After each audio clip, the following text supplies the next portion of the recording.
আজি বিজেপিৰ বেপাৰী জনতা পাৰ্টি, বাংলাদেশী জনতা পাৰ্টি, বলৎকাৰী জনতা পাৰ্টি 1500 টকীয়া ভক্তসকলে চুৰৰ দলটো কৰ্মকৰ্তাসকলে ৰাজীৱ ভৱন ঘেৰাও কৰিছে। সঁচাকৈ বহুত হাঁহি উঠে।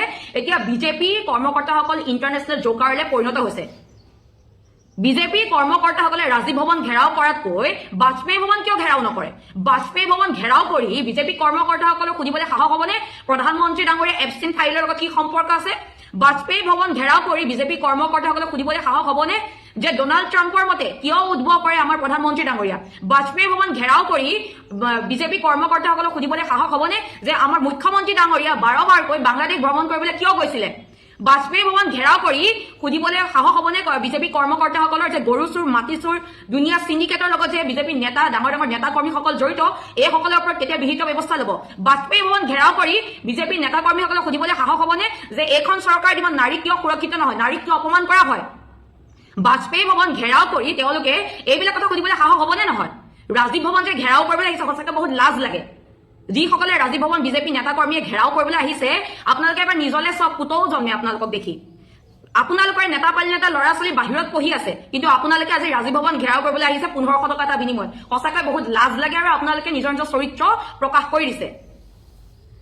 সমান্তৰালকৈ আৰক্ষী প্ৰশাসনৰ ভূমিকাও সঁচাকৈ বহুত দুৰ্ভাগ্যজনক। কাৰণ যিটো সময়ত আৰক্ষী প্ৰশাসনে জনতাৰ হিতৰ বাবে কাম কৰিব লাগিছিলে, কিন্তু আজি যি ধৰণে দেখিলো আমাৰ নেতা কৰ্মীসকলৰ ওপৰত হাত উঠাইছে, সঁচাকৈ বহুত দুৰ্ভাগ্যজনক। যিটো সময়ত ভিডিঅ'ত স্পষ্টভাৱে দেখিবলৈ পোৱা গৈছে যে বিজেপি নেতা কৰ্মীসকলে অশ্লীল ইংগিত দিছে, তেওঁলোকে হুলস্থুলীয়া পৰিৱেশ কৰিছে, এটা ট্ৰাফিক জামৰ সৃষ্টি কৰিছে বিজেপি নেতা কৰ্মীসকলে ৰাজীৱ ভৱন ঘেৰাও কৰাৰ নামত। তেওঁলোকৰ ওপৰত কিয় হাত নুঠালে? আমাৰ যে নেতা কৰ্মীৰ ওপৰত হাত উঠাইছে। অসম আৰক্ষীক সুধিব বিচাৰিছো, অসম আৰক্ষী কেতিয়াৰ পৰা বিজেপি আৰু RSSৰ সদস্য হ'ল? যদি অসম আৰক্ষী বিজেপি আৰু RSSৰ সদস্য হ'ল, তাত আমাৰ ক'বলগীয়া একো নাই। যদি অসম আৰক্ষী বিজেপি আৰু RSSৰ সদস্য নহয়, তেনেহ'লে দুয়ো পক্ষৰ ওপৰত সমানে কিয় ব্যৱস্থা নলে? কেৱল কংগ্ৰেছৰ নেতা কৰ্মীৰ ওপৰত চৰ লাঠি গুৰ কিয় বিজেপি নেতা কৰ্মীৰ ওপৰত হাত উঠাবলৈ সাহস নহ'লে? আপোনালোকৰ আৰক্ষীৰ পোছাকত এষাৰি বাক্য লিখা থাকে, জনহিত আৰু জনতাৰ সেৱা অৰ্থে। সঁচা অৰ্থত আপোনালোকে জনতাৰ সেৱা অৰ্থে কাম কৰিছেনে নে একপক্ষভাৱে কাম কৰিছে? আপোনালোকৰ পোছাকত যিষাৰি বাক্য লিখা থাকে, সেই বাক্যশাৰী আপোনালোকে পালন কৰিছেনে আখৰে আখৰে? আপোনালোকে আপোনালোকৰ পোছাকৰ সন্মান ৰাখিছেনে নে কেৱল বিজেপিৰ কথা মতে উদ্ভৱ কৰিছে? যদি বিজেপিৰ কথা মতে উদ্ভৱ কৰিছে, যদি বিজেপি আৰু RSSৰ দলৰ সদস্য, তাত আমাৰ ক'বলগীয়া একো নাই। সঁচাকৈ দুখ লাগে আপোনালোকৰ এই অৱস্থা দেখি। কাৰণ আৰক্ষী প্ৰশাসনক আমি সকলোৱে সন্মান কৰোঁ, শ্ৰদ্ধা কৰোঁ, আপোনালোকৰ ওপৰত আমি নিৰ্ভৰ কৰোঁ। যেতিয়া আপোনালোকে একপক্ষভাৱে এনেদৰে যদি স্থিতি লয়, সঁচাকৈ দুৰ্ভাগ্যজনক। আৰু আপোনালোকৰ পোছাকত যিষাৰি বাক্য লিখা আছে, জনহিত আৰু জনতাৰ সেৱা অৰ্থে, এয়া বাস্তৱ ক্ষেত্ৰত অচল হৈ পৰিছে। আৰু সমান্তৰালকৈ এষাৰি কথা মনত পেলাই দিব বিচাৰিছো, প্ৰাক্তন উপ প্ৰধানমন্ত্ৰী তথা গৃহমন্ত্ৰী সেই সময়ত চৰ্দাৰ বল্লভভাই পেটেল ডাঙৰীয়াই কৈছিল যে আৰক্ষীৰ প্ৰাথমিক দায়িত্ব হৈছে চৰকাৰৰ সন্মান বজাই ৰখা আৰু জনতাক সুৰক্ষা দিয়া। সঁচা অৰ্থত আপোনালোকে প্ৰাথমিক যিটো দায়িত্ব, সেই দায়িত্ব পালন কৰিছেনে? জনতাক সুৰক্ষা দিব পাৰিছেনে? কেৱল কংগ্ৰেছৰ নেতা কৰ্মীৰ ওপৰতে জঁপিয়াই পৰাটোৱে আপোনালোকৰ দায়িত্ব নেকি?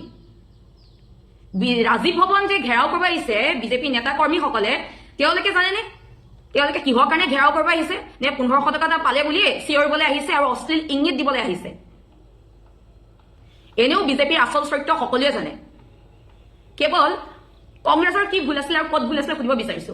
মানে AI সামিটত প্ৰধানমন্ত্ৰী ডাঙৰীয়াৰ বিষয়ে যেতিয়া সকলো ৰাইজে গম পালে, গোটেই বিশ্ববাসীয়ে গম পালে, সেইকাৰণে তেওঁলোকৰ মানে সঁচা কথা হজম নহয়। প্ৰধানমন্ত্ৰী ডাঙৰীয়া সঁচাকৈ এজন কম্প্ৰমাইজ কৰা প্ৰধানমন্ত্ৰী হয় ভাৰতবৰ্ষত। আমি এনেকুৱা এজন প্ৰথম প্ৰধানমন্ত্ৰী দেখিলো যিয়ে সকলো কথাতে কম্প্ৰমাইজ কৰে। ডোনাল্ড ট্ৰাম্পে যদি কয় চিজফায়াৰ কৰিব লাগে, চিজফায়াৰ কৰে। ডোনাল্ড ট্ৰাম্পে যদি কয় আমেৰিকা মানে ৰুছৰ পৰা তেল কিনিব নালাগে, তেল নিকিনে। কেৱল ডোনাল্ড ট্ৰাম্পৰ মতে উদ্ভৱ কৰে। আমাৰ যিবিলাক ডেটা আছিলে, আমাৰ দেশৰ যিবিলাক ডেটা আছিলে, তথ্য আছিলে, সেই তথ্যসমূহ আমেৰিকাক গতাই দিছে। প্ৰধানমন্ত্ৰী ডাঙৰীয়া ইমান কি দুৰ্বলতা আছে সকলো ক্ষেত্ৰত যে আমেৰিকাৰ তলত চলে, ডোনাল্ড ট্ৰাম্পৰ কথা মতে উদ্ভৱ কৰে? নিজৰ মেৰুদণ্ড নাই নেকি? মেৰুদণ্ডটাক একেবাৰে প্ৰধানমন্ত্ৰী ডাঙৰীয়া বেকা হৈ গ'ল নেকি, যাৰ বাবে এনেধৰণৰ সিদ্ধান্ত লয়? আৰু সমান্তৰালকৈ এইখন চৰকাৰৰ দিনত ভাৰতবৰ্ষে এটা টেগ পালে, চুৰৰ টেগ। কেৱল ভাৰতবৰ্ষখন চুৰময় হৈ গৈছে, চুৰৰ তাণ্ডৱ। গৰু চুৰ, মাটি চুৰ, পানী চুৰ, পাণ চুৰ, তামোল চুৰ।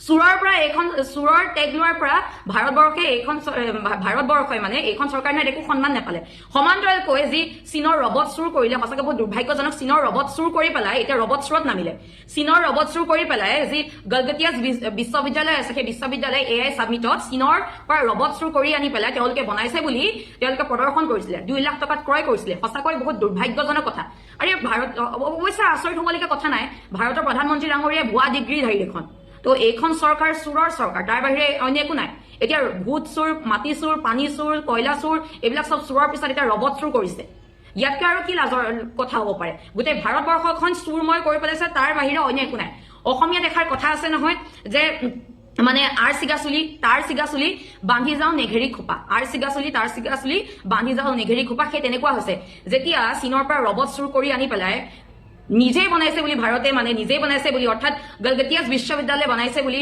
AI সাবমিটত প্ৰদৰ্শন কৰে তাৰ পিছত কি আমি ভাৰতবাসীয়ে মনে মনে থাকিব লাগে সঁচাকৈ বহুত দুৰ্ভাগ্যজনক আৰু এই 1500 টকীয়া ভক্তসকলক কৈছো সময় থাকোতে আপোনালোকে নিজকে সংশোধন কৰক নহলে আপোনালোকে এনেদৰে 1500 টকাত ৰাজীৱ ভৱন ঘেৰাও কৰিব আহিব লাগিব তাৰ বাহিৰে অন্য একো নহয় আৰু পুলিচ প্ৰশাসনক অনুৰোধ জনাইছো যে আজি ৰাজীৱ ভৱন ঘেৰাও কৰা নামত এই বিজেপি নেতা কৰ্মীসকলে যে সাধাৰণ জনতাক হাৰাশাস্তি কৰিলে ইয়াৰ ওপৰত বিহিত কিবা ব্যৱস্থা ল'বনে আৰু এটা কথা এইখন চৰকাৰে কয় সনাতনী ধৰ্মৰ কথা সনাতনী ধৰ্মই ৰাজীৱ ভৱন ঘেৰাও কৰিবলৈ অহা বিজেপি কৰ্মকৰ্তাসকলক এইবিলাকে শিক্ষা দিছিলে নেকি অশ্লীল ইংগিত দিবলৈ সঁচাকৈ দুৰ্ভাগ্যজনক সেইকাৰণে কৈছো বিজেপি মানে গৰু চুৰ মাটি চুৰ পানী চুৰ আসলে বিজেপি ভাৰতীয় জনতা পাৰ্টি নহয় বেপাৰী জাতীয় পাৰ্টি হ'ব লাগে বেপাৰী জাতীয় পাৰ্টি বাংলাদেশী জনতা পাৰ্টি তাৰ বাহিৰে অন্য একো নহয় আৰু বিপদজনক পথ